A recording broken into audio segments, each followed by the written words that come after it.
Genesis 14.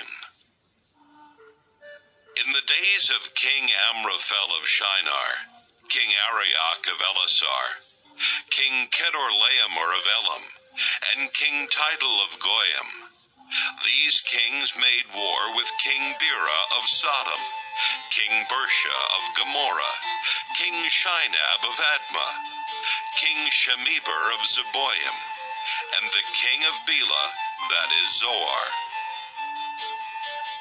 All these joined forces in the valley of Siddim, that is the Dead Sea. 12 years they had served Kedorlaomer, but in the 13th year they rebelled.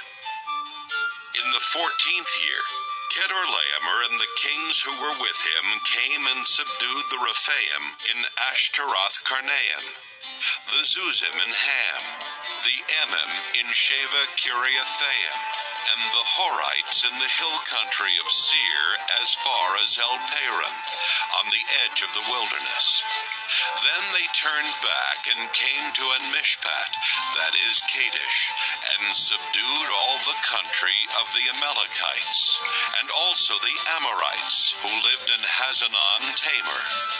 Then the king of Sodom, the king of Gomorrah, the king of Admah, the king of Zeboim, and the king of Bela, that is Zoar, went out and they joined battle in the valley of Siddim with King Kedorlaomer of Elam, King Tidal of Goyim, King Amraphel of Shinar, and King Arioch of Elasar, 4 kings against 5. Now the valley of Siddim was full of bitumen pits, and as the kings of Sodom and Gomorrah fled, some fell into them, and the rest fled to the hill country. So the enemy took all the goods of Sodom and Gomorrah, and all their provisions, and went their way. They also took Lot, the son of Abram's brother, who lived in Sodom, and his goods, and departed. Then one who had escaped came and told Abram the Hebrew, who was living by the oaks of Mamre the Amorite, brother of Eshcol and of Aner. These were allies of Abram. When Abram heard that his nephew had been taken captive, he led forth his trained men, born in his house, 318 of them, and went in pursuit as far as Dan. He divided his forces against them by night, he and his servants, and routed them and pursued them to Hobah, north of Damascus. Then he brought back all the goods, and also brought back his nephew Lot with his goods, and the women and the people.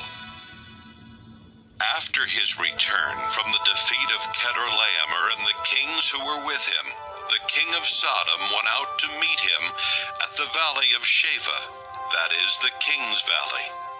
And King Melchizedek of Salem brought out bread and wine. He was priest of God Most High. He blessed him and said, "Blessed be Abram by God Most High, maker of heaven and earth, and blessed be God Most High, who has delivered your enemies into your hand." And Abram gave him 1/10 of everything. Then the king of Sodom said to Abram, "Give me the persons, but take the goods for yourself."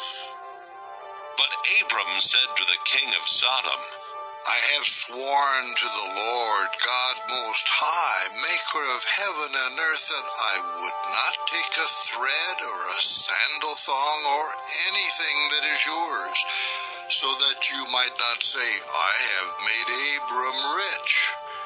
I will take nothing but what the young men have eaten, and the share of the men who went with me, Aner, Eshcol, and Mamre, let them take their share."